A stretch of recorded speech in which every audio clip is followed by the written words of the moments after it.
Gente, boa tarde, tudo bom? O que eu pretendo fazer aqui? Deixa eu inverter as mãos.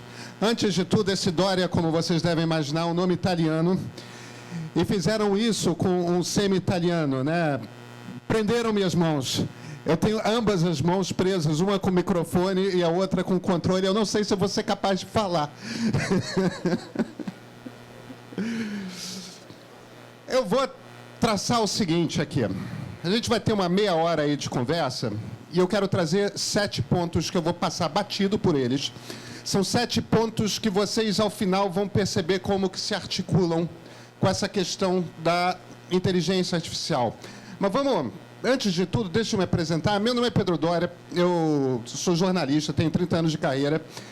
Desde o início da carreira, eu escrevo sobre 2 temas, principalmente: tecnologia e política. Eu nunca imaginei que aconteceria o que aconteceu, coisa de 5, 6 anos atrás, que as 2 coisas virassem uma coisa só, né? Se tornou impossível cobrir política sem falar de tecnologia o tempo todo. E lá por 2005, 2006, eu comecei a escrever sobre história, também um bocado por sacar que não dá para entender o mundo que a gente vive sem olhar um bocado para o passado. Então, nessa conversa que a gente vai ter aqui, as 3 coisas vocês vão ver vão se misturar o tempo todo. Principalmente história e tecnologia. Primeiro ponto. Isso é uma coisa que talvez não seja clara para todo mundo, mas quando se desenvolveu o primeiro computador, o objetivo das pessoas já era fazer inteligência artificial. O nome inicial dos computadores não era o cérebro eletrônico à toa. Todo mundo estava ali apostando que o que ia se conseguir fazer era inteligência artificial. E essa foi uma batalha. Durante muito tempo, esse camarada aqui, Alan Turing, um cientista da computação, matemático, na verdade, inglês, ele inventou o primeiro computador ainda durante a Segunda Guerra Mundial. O Turing foi o cara que cunhou aquilo que a gente chama de o teste de Turing. Em essência, é um jeito para descobrir se aquele ponto da inteligência artificial havia sido alcançado. E o que Turing dizia era o seguinte: imagina 2 salas. Numa sala tem um sujeito batendo num computador, conversando com alguém através de um computador, e na outra sala tem uma entidade. Esse sujeito tem 3 perguntas para fazer. Ele faz 3 perguntas e a entidade do outro lado da sala responde. Se a pessoa, o ser humano que está conversando, for capaz de dizer que aquilo é um computador ou não é um computador, a inteligência artificial não passou no teste. No momento que o ser humano fosse incapaz de dizer que estava conversando com uma máquina, a gente teria chegado ao ponto em que finalmente alcançamos a inteligência artificial. O problema é o seguinte: o teste de Turing foi batido aproximadamente 10 anos atrás, trocentas vezes. De repente, se percebeu que o teste de Turing estava batido e nós não tínhamos chegado ainda na inteligência artificial. Agora, esse processo aqui do qual a gente está falando, de inteligência artificial, que parece uma tecnologia muito nova, ela não é uma tecnologia muito nova. Esse camarada aqui, Arthur Samuel, cientista da IBM, desenvolveu o primeiro algoritmo de machine learning, de aprendizado de máquina, em 1955. Tudo com que a gente está trabalhando hoje em dia, inclusive ChatGPT, todos esses troços, nascem aqui, com essa coisa que a gente chama de aprendizado de máquina, machine learning. O que o Samuel fez foi um jogo de damas. E o computador, em essência, era capaz de aprender com padrões. Você vai jogando, o computador vai jogando damas, com um jogador, 2 jogadores, 3 jogadores, 4 jogadores, e ele vai armazenando na memória dele cada jogada, cada lance, cada movimento. E assim ele vai fazendo uma análise que permite a ele descobrir quais são os padrões de movimento que ele deve fazer sempre que alguém faz um movimento X, Y, Z. Tem uma hora que o jogo se torna imbatível. Quando esse jogo de damas apareceu em 1955, 56, a impressão das pessoas era: pronto, já fazemos um computador aprender, a partir de agora vai ser um pulo. O problema é o seguinte: não foi um pulo, empacou. Ninguém conseguiu ir além disso. E durante mais 10 anos, durante mais 15 anos, em todos os Estados Unidos, em toda a Europa, todo mundo que trabalhava com computador tentava bater na coisa de como que a gente consegue dar um passo a mais em inteligência artificial, e ninguém dava. Até que uma coisa aconteceu. Isso aqui é uma foto do Golden Gate Park em São Francisco no verão de 1969, também conhecido como o Verão do Amor, é a explosão do movimento hippie. E por que eu estou falando disso? Por um motivo muito simples. A 40 quilômetros desse parque fica a Universidade de Stanford, o centro do Vale do Silício, o centro intelectual do Vale do Silício. E boa parte dessa garotada aqui de 19, 20, 21, 22, 23, 24 anos, que estava explodindo no movimento hippie, boa parte dessa garotada, aqueles que eram engenheiros, estavam também trabalhando em Stanford com computadores. E a lógica do movimento hippie tinha algo que era novo na cultura do Ocidente. Eles estavam buscando, em essência, a expansão da mente. Esse era a essência, o credo. Uma das maneiras de fazer isso, evidentemente, era com LSD, com drogas diversas, cogumelos e tudo mais. Mas não só isso. Meditação transcendental. Ainda hoje você vai em São Francisco e a quantidade de centros budistas, tudo mais, tem mais centro budista, às vezes, lá do que em Nova Delhi, na Índia. E esses mesmos caras que estavam tentando expandir a mente e que estavam trabalhando com computadores, olharam para computadores e vem cá, e se em vez de a gente fazer um computador pensar, e se a gente fizesse que os computadores se tornassem um instrumento para a gente expandir as possibilidades de nós seres humanos? Em dezembro de 1969, esse cara aqui, que era o chefe do departamento de computação, Douglas Engelbart, ele fez em São Francisco aquilo que nós chamamos a mãe de todas as demonstrações. Sabe aquela coisa? Elon Musk sobe ao palco, Steve Jobs sobe ao palco, gente desse tipo sobe ao palco para apresentar um novo produto. A primeira vez que isso aconteceu foi aqui. Dezembro de 1969, eles apresentaram um computador que tinha um terminal, um teclado e um mouse. Nunca ninguém tinha visto um mouse na vida. Não foi só isso que eles apresentaram. Eles apresentaram duas pessoas 60 quilômetros de distância uma da outra, conversando por vídeo. Na tela desse computador aqui, computadores não costumavam ter tela, na tela desses computadores aqui, havia vários hiperlinks. Toda a ideia que a gente tem de o que a internet é e que começou a se consolidar, vejam bem, na década de 1990, porque antes de 90, mesmo maus, raros computadores usavam, tudo nasce aqui. E nasce porque essa garotada aqui que trabalhava com Doug Engelbart, eles queriam que o computador não fosse uma máquina para inteligência artificial, mas uma máquina que expandisse as possibilidades do homem, da mulher, da gente no nosso trabalho. Como que a gente pode ser mais? Não é à toa que, a partir dali, teve uma explosão de pequenas empresas nos arredores dessa universidade, toda fundada por ex-hippies, e surgiu a indústria da microcomputação, que fez dar um salto na tecnologia nos anos 70 e 80. Toda a lógica que a gente pensa hoje em computador, como computador natural, que é aquela coisa sentada em cima da nossa mesa, ou mesmo no nosso bolso hoje em dia, tudo isso nasce por causa dessa turma aqui, que de repente decidiu esquecer esse negócio de inteligência artificial. Mas também porque eles esqueceram a inteligência artificial, foi possível construir uma mega indústria capaz de sustentar o desenvolvimento da computação. E aí que a gente vai para nosso segundo momento, Fang-Chun Su. Esse cara, também cientista da computação da IBM, ele, em 1997, deu o segundo passo de machine learning. Ele montou o Deep Blue, um computador da IBM que era capaz agora não de jogar um jogo de dama, mas não só jogar muito bem um jogo de xadrez, como vencer o campeão do mundo, Garry Kasparov.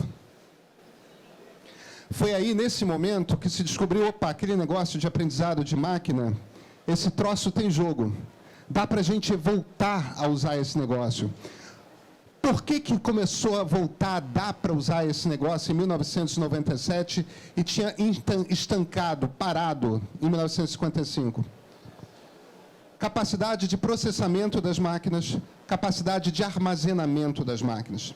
Você precisava de muita memória para armazenar dado e você precisava de muito processamento para fazer conta, para literalmente você conseguir calcular o quanto de passos que você precisava dar para começar a perceber padrões de comportamento. Bem, a partir daí a gente tem aquilo que nós chamamos de a primeira geração da inteligência artificial. O machine learning começa a pegar fogo. Tem esse momento ali em 2004, 2005, que nós na imprensa de tecnologia só falávamos de Big Data. A gente estava falando bobagem. Por que o mundo estava descobrindo Big Data? Por que o mundo estava descobrindo bancos de dados desorganizados? Por um motivo muito simples, porque tinha machine learning. Porque pela primeira vez dava para você pegar esses dados e começar a extrair conclusões deles. A gente já estava falando de inteligência artificial. A gente já estava falando desse momento em que o mundo começa a descobrir, que começa a perceber, consegue perceber padrões de comportamento humano a partir daquilo que você compra, a partir daquilo que para o qual você usa o telefone, qualquer coisa que seja computável, que faz um registro digital, de alguma forma dá para você fazer traços de perceber como que o homem e a mulher se comportam. É aí que a gente vê essas coisas todas. O algoritmo da Netflix, que vai ser capaz de nos entregar que filme que a gente quer ver a partir do nosso comportamento. Ou então, esse algoritmo espetacular que espantava todo mundo no início dos anos 2000 da Amazon, que era capaz de dizer exatamente os livros que nós gostaríamos de comprar. Em 2011 e 2012, tanto o Facebook quanto o Twitter botam seus algoritmos de machine learning para decidir que posts vão fazer com que a gente fique mais tempo dentro das suas plataformas. A gente estava começando a viver inteligência artificial a partir daí. Uma quantidade imensa de empresas, de indústrias novas, é o caso do Uber, surgem porque machine learning se torna, em essência, viável. A gente tem duas maneiras, boa parte de vocês já deve saber isso, mas não custa dizer, de você treinar, basicamente, um algoritmo de machine learning. Um é com aquilo que a gente chama de aprendizado não supervisionado. Você joga o comportamento e pede para ele, descobre aí que tipo de gente vai gostar de que tipo de filme. Você vê o comportamento e você me dá essa resposta. Ou então você pode ter aquele aprendizado supervisionado, que em essência é, por exemplo, um mecanismo anti-spam, em que você, no início, quando você abre um Gmail pela primeira vez, um Exchange, ou seja lá qual for a plataforma que vocês usarem, você vai dizendo, isso aqui é spam, isso aqui não é, isso aqui é spam, isso aqui não é. Você vai dando uma linha para o sistema, até que ao final ele aprende. Machine Learning mudou radicalmente o mundo, mas a gente só estava, evidentemente, começando. Porque tem problemas que Machine Learning, daquele jeito, mais simples, não consegue resolver. Aí vem a segunda revolução, que é aquilo que nós chamamos de redes neurais. Foi criado, dessa vez, por dois cientistas da computação, não mais da IBM, mas do Google, Andrew Ng e Jeff Dean. E o que os dois perceberam é o seguinte, olha, se a gente pega essas técnicas aqui de Machine Learning e faz elas simularem a maneira como os neurônios funcionam, a gente consegue ter outro tipo de resultado. Ele consegue ver não padrões de comportamento humano, mas ele consegue, de alguma forma, decifrar aquilo que os sentidos humanos percebem. Eles aplicaram isso, em 2012, naquela ferramenta que nós chamamos de Google Photos. Então, aquele truque... Google Photos foi revolucionário quando surgiu. Por um motivo muito simples, gente. A gente estava começando a empilhar uma quantidade de fotos digitais desgraçadas e a gente não sabia como armazenar aquilo. Como é que você vai passar agora o resto da sua vida botando em pastas diferentes? Não, não, não. Esse troço aqui, você faz uma busca. Eu quero as fotos que eu tirei em Paris. E todas as suas 2 viagens em Paris aparecem lá. Eu quero todas as fotos do meu avô. Todas as fotos do seu avô aparecem lá. Por quê? Porque ele começa a ser capaz de perceber, de enxergar. Ele percebe os padrões que formam o rosto, assim como os nossos olhos. Agora, não é só isso, né? Aquilo que vai permitir carros autônomos, todos os sensores que mapeiam o movimento de um carro, se tem gente atravessando, como é que o semáforo está, tudo isso. Novamente, redes neurais, a segunda geração de inteligência artificial. Se a gente começa a poder fazer diagnóstico de exame de imagem melhor do que a radiologista consegue, hoje é graças a essa segunda geração. Agora, não é só isso, né? Reconhecimento de voz. Todos os sentidos humanos podem ser, de alguma forma, emulados com redes neurais. Ashish Vaswani, também do Google, dá o terceiro passo quando ele desenvolve isso que eles chamam de Transformer Model, 2017. E o que esse modelo novo permite, 2017, grava isso. Olha como esse troço é recente.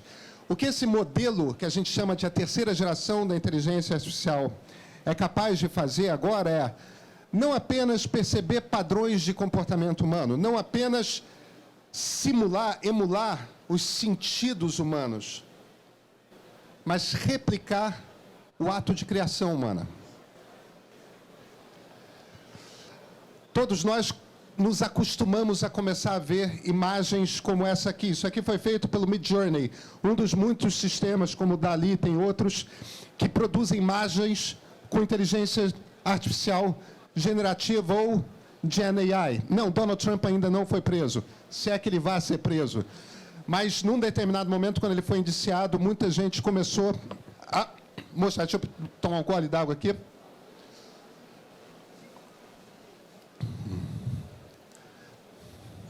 Agora, não é só imagem, evidentemente. É coisa de um mês e meio atrás, circulou essa música gravada por esses dois rappers canadenses, o Drake e o The Weeknd.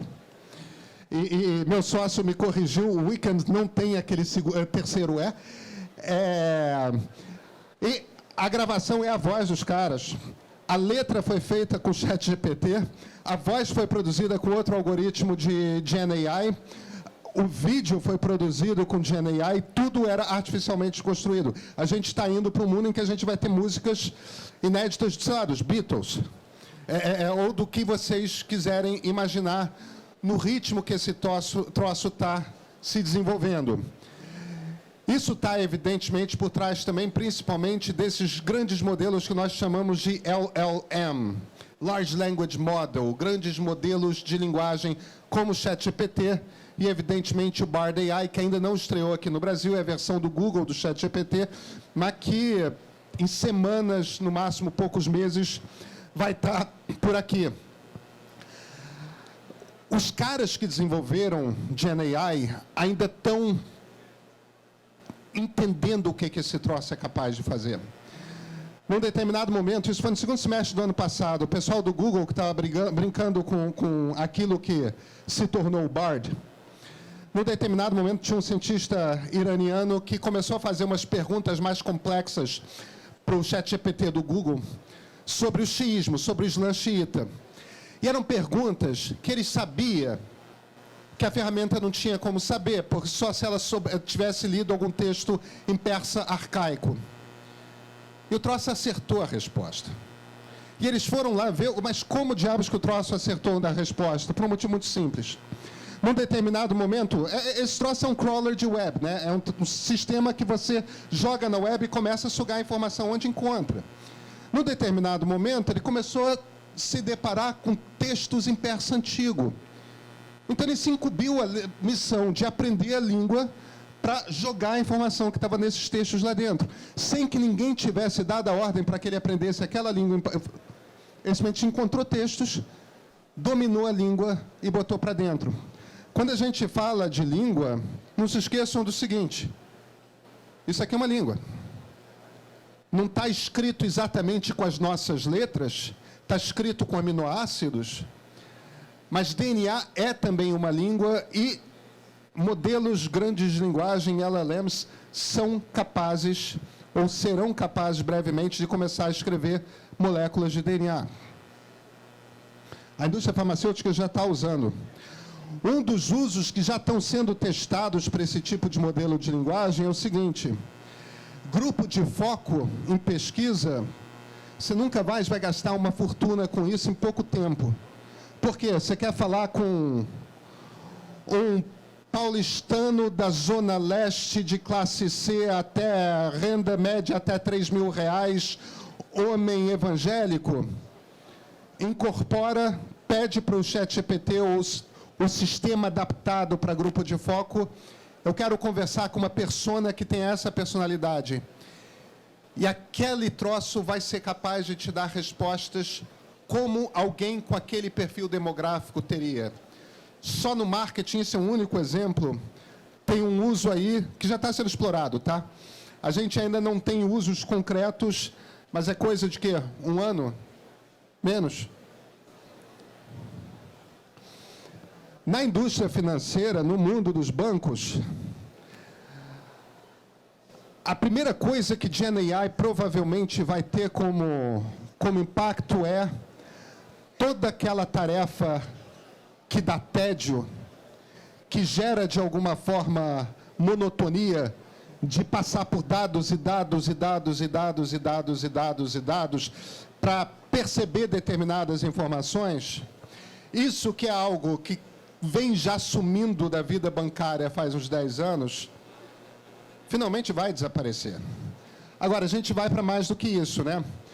O que esses modelos fazem, em essência, que machine learning não era capaz de fazer, por si, com a tecnologia original, é que eles aprendem com informação nova e eles são capazes de se adaptar.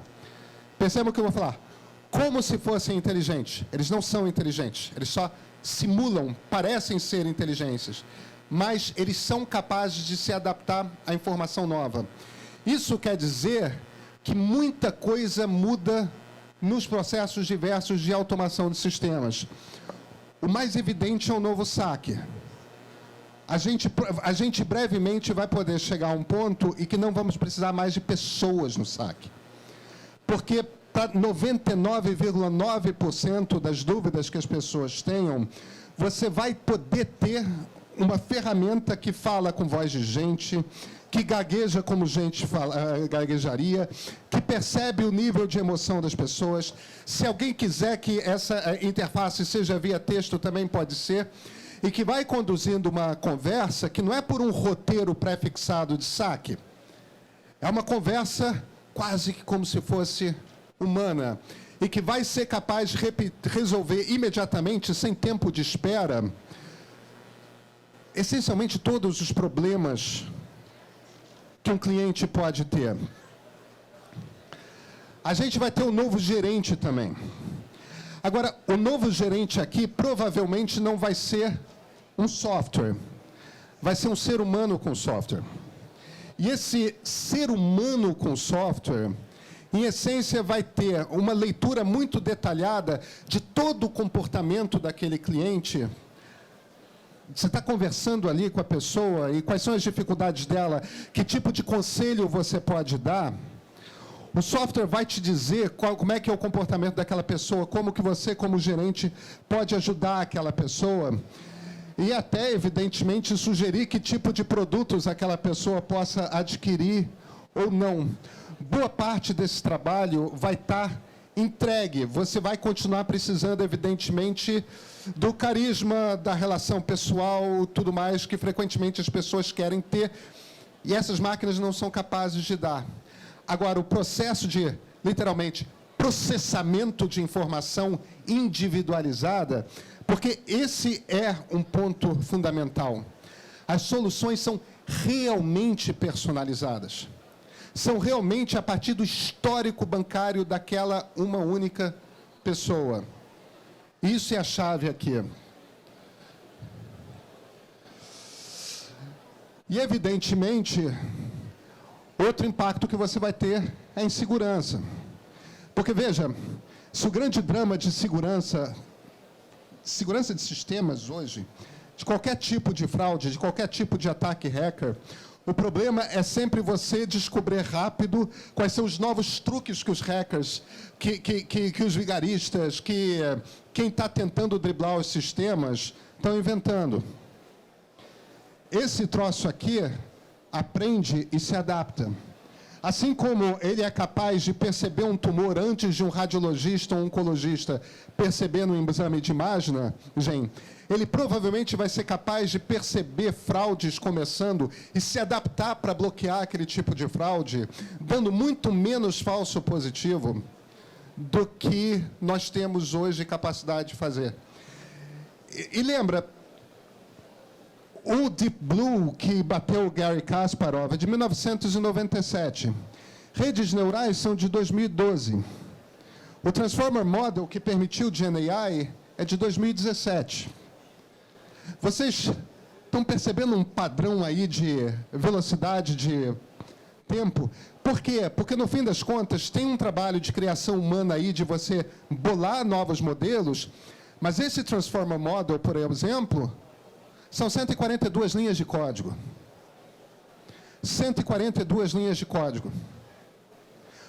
Em essência, o que está acontecendo é, quanto mais capacidade de processamento e armazenamento de dados que você tem, maior a velocidade com que esses sistemas se desenvolvem. Quando a gente vê que a gente está no ChatGPT 4, né, que estreou em março, o ChatGPT 3.5, que estreou em dezembro, o que houve entre um e outro não foi porque muita gente trabalhou.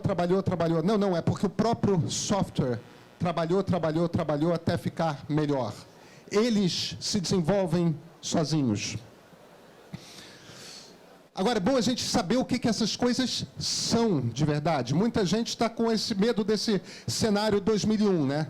O HAL 9000, o computador 2001, num determinado momento, chega à conclusão de que a missão dos astronautas vai ser melhor cumprida se ele se livrar dos astronautas. E ele mata quase todo mundo. Eu imagino que todo mundo tenha visto o filme, que, aliás, é de 1969. Está todo mundo meio apavorado com essa possibilidade. E aí fica um pouco com uma impressão talvez equivocada do que esses troços são. O que LLM é, na verdade, é uma grande calculadora. É a maior calculadora que a gente já desenvolveu, tá? Mas é essencialmente uma grande calculadora. O que ela não é aquilo que nós chamamos de um modelo cognitivo do mundo real. O que eu quero dizer com isso? O que o ChatGPT, por exemplo, está fazendo é sempre calculando, a partir de todos os textos que ele leu sobre todos os assuntos que você possa imaginar, ele está calculando sempre qual é a palavra mais provável a botar depois daquela que ele botou antes, a partir da pergunta que você fez. Ele está fazendo cálculo de probabilidade. Ele não entende o mundo, ele não conhece, ele não sabe, ele não tem uma ideia do que ideias são. Ele está fazendo cálculo, ele está calculando probabilidade do que é mais provável de aparecer. Isso quer dizer também que ele não tem a mais vaga ideia de o que é verdade e o que é mentira. A gente continua precisando de ser humano para isso e a gente não tem nenhum modelo que esteja sequer próximo de saber isso. Quando a gente fala que esses modelos geram alucinações, o que a gente está falando, em essência, é o seguinte. Às vezes, você, minha amiga Cora Ronay, jornalista da velha guarda de tecnologia, ela perguntou para o ChatGPT quem é Cora Ronay. E o ChatGPT respondeu para ela que Cora Ronay é uma grande artista plástica brasileira que foi particularmente produtiva na década de 50, quando a Cora estava nascendo. Por que ele dá uma resposta assim? Porque ele não tem no banco de dados dele informação suficiente sobre Cora Ronay. E ele tem uma missão, que é botar uma palavra após a outra, a palavra mais provável que ele encontra dentro do armazenamento que ele tem de informação. E ele dá uma resposta qualquer. Se ele tiver muita informação sobre aquele assunto no banco de dados dele, vai ser uma resposta correta. Se ele não tiver, ele vai inventar. Ele não sabe diferenciar a verdade de mentira. Ele não sabe o que é um fato e o que não é um fato. Ele não pensa. Ele não tem ideia do que o mundo é. Isso quer dizer também que essa boa fantasia masculina da Scarlett Johansson, dizendo juras de amor no seu ouvido, como no filme Ela, também isso não é possível. Essas máquinas, elas não são sencientes. Sabe aquela coisa do Descartes? Penso, logo existo. Elas não pensam, elas não sabem que existem, elas não são capazes de emoção. Mas, qualquer um de vocês pode baixar esse app aqui, se chama Réplica. Tem para Android e para iOS. E o que ele faz é o seguinte: você escolhe uma de 3 personas. Um amigo ou uma amiga, um mentor ou uma mentora, um namorado ou uma namorada. Você escolhe o gênero, e você escolhe se quer alguém para amar, alguém para amizade, alguém para te instruir, para te ajudar. E a partir daí você começa a desenvolver uma relação e, como qualquer coisa de Gen AI, esse troço vai se adaptando a você. O modelo mais querido e escolhido é o do namorado e namorada. E tem pessoas realmente se apaixonando. Realmente se apaixonando. Vocês estão rindo? Deixa eu falar uma coisa para vocês. Esses troços aqui são barbaramente convincentes. Não sentem, porém parecem gente como o diabo. Parecem ter uma personalidade real. Parecem ter sentimentos. E se você vai falando de uma forma emocional, eles vão responder de uma forma emocional. Isso quer dizer o seguinte: não é só que sejam muito persuasivos, é que na próxima eleição presidencial americana, assim como em 2016 a gente viu a explosão da desinformação por conta de rede social com a primeira geração de inteligência artificial, nessa próxima a gente vai ver uma quantidade bárbara de eleitores sendo manipulados emocionalmente por sistemas LLM. Agora vejam, com o impacto que teve a primeira geração de inteligência artificial, imagina a terceira. E aí eu chego ao último ponto. Mídias sociais, as redes sociais se embaralharam por completo na nossa sociedade. 1/3 dos parlamentares em qualquer parlamento de democracia hoje se elegeu graças a redes sociais, porque sabem usar bem redes sociais. Boa parte dos jornalistas que conseguem melhores empregos hoje, conseguem melhores empregos por causa da sua ação em redes sociais. Agora, não somos só nós jornalistas e eles políticos. Cada vez menos a gente vê profissões nas quais fazer bem em rede social não tenha um impacto real na maneira como você desenvolve o seu trabalho. Se está tão embrenhado assim na imprensa, na política, na cultura da sociedade, vai ser fácil regular? Não, não vai. Por isso mesmo que tem tudo quanto é gente que trabalha com Gen AI, está circulando o mundo falando, tem que regular agora. Porque se não começar a regular agora, se não começar a se preocupar com a segurança desse negócio agora, daqui a 5 anos, esse troço vai estar tão embrenhado na nossa vida que a gente não vai conseguir se livrar tão fácil. Olha, a internet demorou 20 a 25 anos para se embrenhar completamente no nosso cotidiano. Hoje a gente não vive sem internet. Esse troço aqui vai demorar 10. Em 2030, 31, 32, a gente não vive sem inteligência artificial generativa. Então, uma das primeiras preocupações que a gente tem que ter é com a questão do viés. Isso aqui é a primeira versão do Google Photos. O algoritmo é racista? O algoritmo não é racista. O que aconteceu aqui? O que aconteceu aqui foi o seguinte: o pessoal do Google treinou a rede neural do Google Photos com as imagens presentes na busca do Google. Mas para rosto humano eles ficaram preocupados de serem processados. Então, para identificar rosto humano, eles usaram o arquivo de fotografias de funcionários do Google, onde tem muito indiano, onde tem muito caucasiano, onde tem muito chinês, muito japonês, muito coreano, mas tem muito pouca gente de origem subsaariana.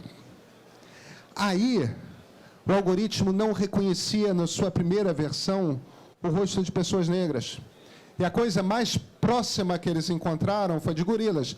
Claro, nós somos gorilas, nós somos chimpanzés, nós estamos aqui. É 0,5% de diferença de DNA. Então o algoritmo fez o que ele podia. Onde que estava o racismo? O racismo estava na seleção de funcionários do Google. Em geral, quando você vai treinar esses algoritmos, a grande chave para saber que tipo de preconceito, que tipo de viés ele vai apresentar, está na base de dados que você vai oferecer para ele. E nossas bases de dados são todas repletas dos preconceitos que nós temos, das desigualdades que nós temos nas nossas sociedades. E uma das primeiras coisas que vai ter de regular e ter cuidado. E olha, vocês têm ideia de qual foi o impacto de imagem no Google quando essa família do Brooklyn chegou para a imprensa? O Google Photos acha que nós somos gorilas? Todas as empresas estão expostas a esse tipo de situação se você não tiver um controle rigoroso de como que os bancos de dados são alimentados para que sejam processados pelos algoritmos. Não é só isso. Cada vez os países vão ter legislações mais rigorosas de privacidade. Nós temos. Vem cá.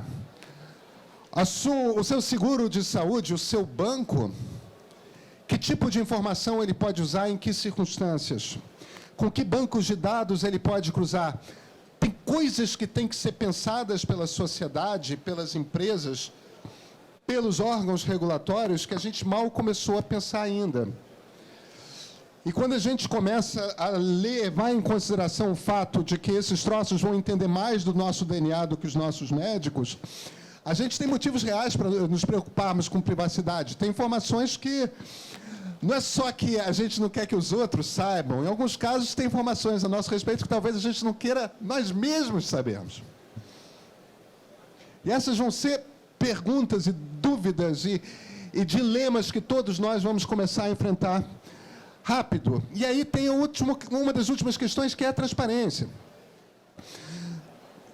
Uma das coisas que bancos vão ter de enfrentar, por exemplo, é o seguinte: no momento que um algoritmo negar um empréstimo para alguém, ou cobrar de alguém um juro um pouco mais alto, essa pessoa provavelmente vai ter direito legal de saber por que aquela decisão foi tomada. E um dos problemas... Opa! Perdão, botão errado. E um dos problemas é que esses algoritmos, em grande parte, são caixas pretas. Eles chegam a conclusões, mas a gente não sabe por que eles chegaram àquelas conclusões, como o pessoal do Google não sabia que o algoritmo deles já lia persa. Então, como é que a gente vai lidar com esse problema da caixa preta?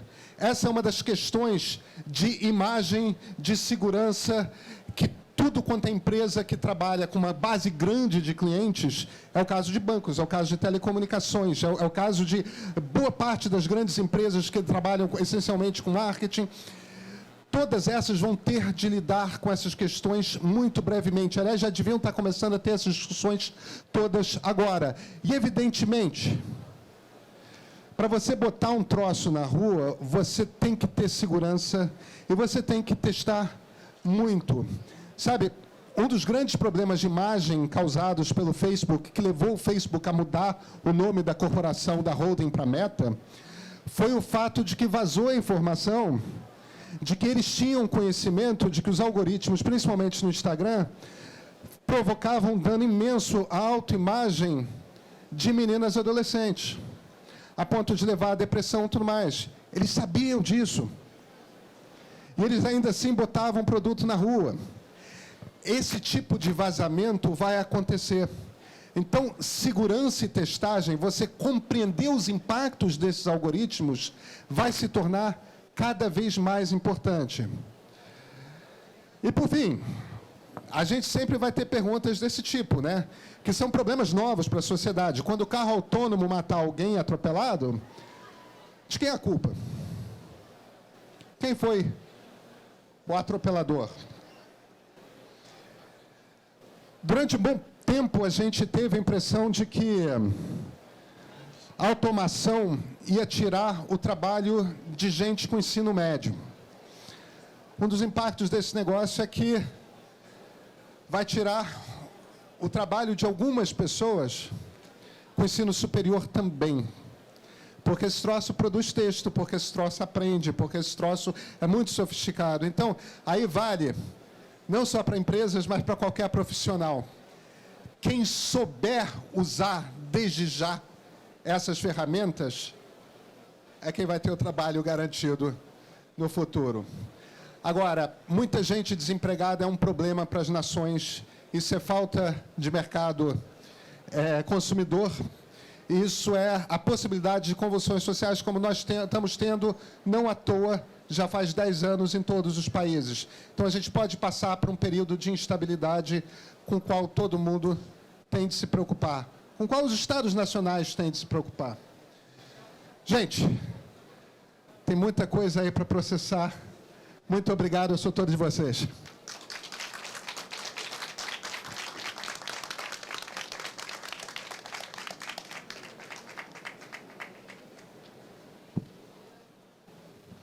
Nenhuma pergunta?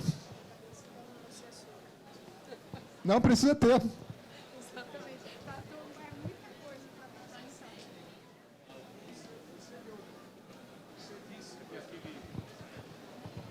Você disse que aquela situação do filme Her, com o Joaquin Phoenix e a voz da Scarlett Johansson, era impossível de acontecer. Mas você não acha que a inteligência artificial ela pode simular aquele tipo de conversa?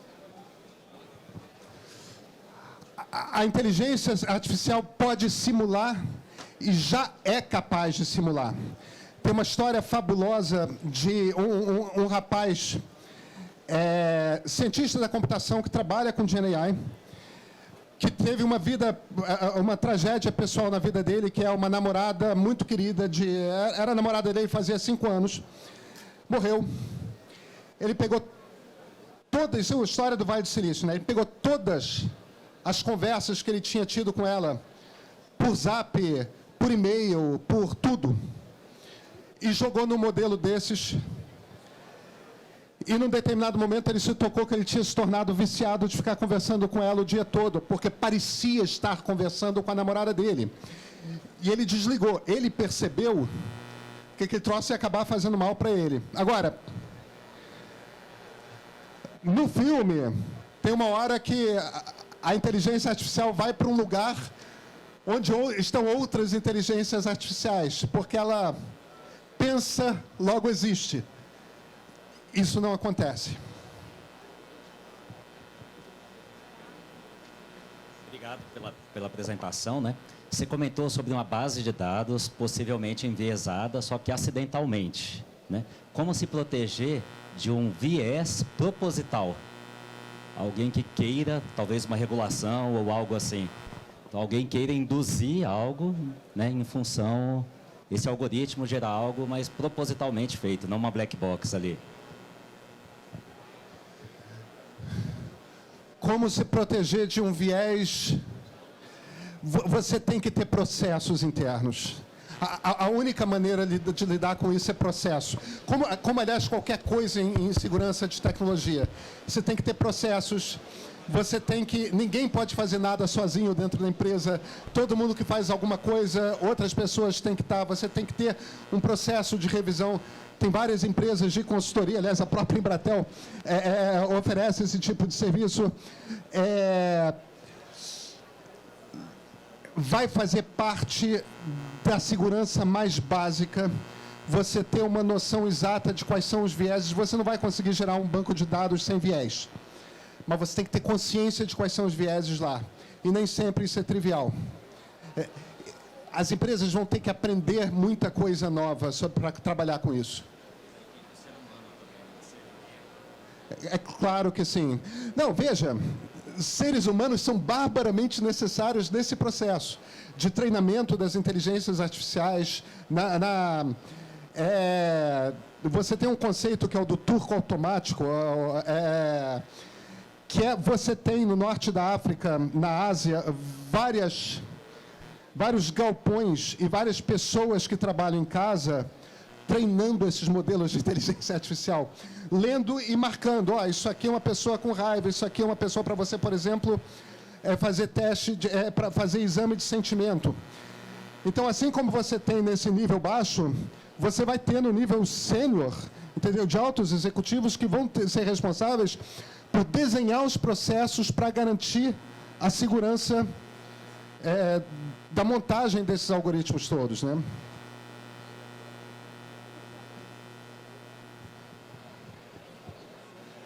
Só para poder colaborar um pouquinho, no processo de ciência de dados, existe cálculos matemáticos para você identificar vieses. Então, além dos processos das pessoas, né, de você ter diversidade, etc., existe esse cálculo, que na verdade tudo aqui é cálculo matemático, né? Você falou da probabilidade, enfim. Então, existe esse processo no workflow de ciência de dados para você identificar vieses, possíveis vieses. Assim como o overfit também, só serve para os dados treinados, enfim. Mas minha pergunta é o seguinte. Quando você colocou aqui o chat GPT 3.5 para o 4, ele aprendeu sozinho? Não é bem assim, né?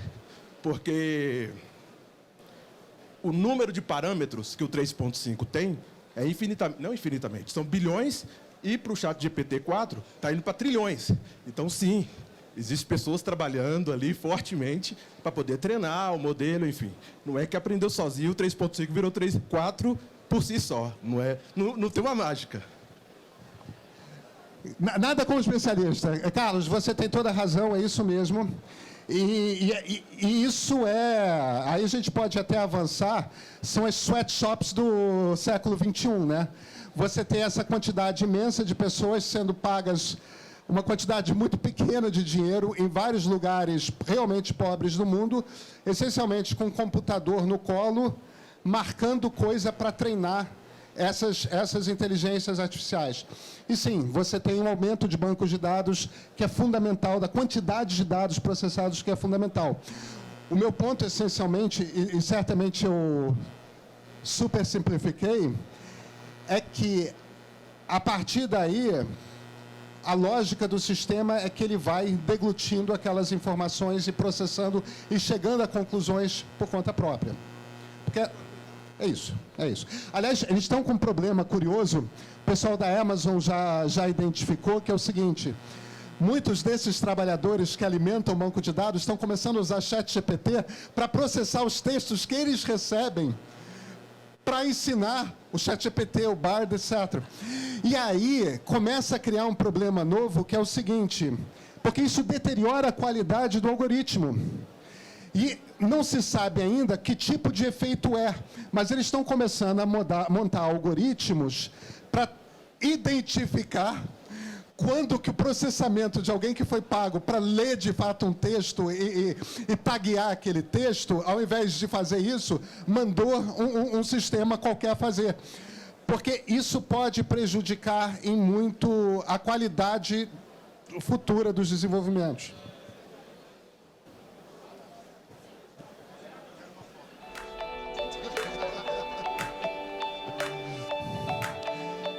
Gente, muito obrigado a vocês, hein?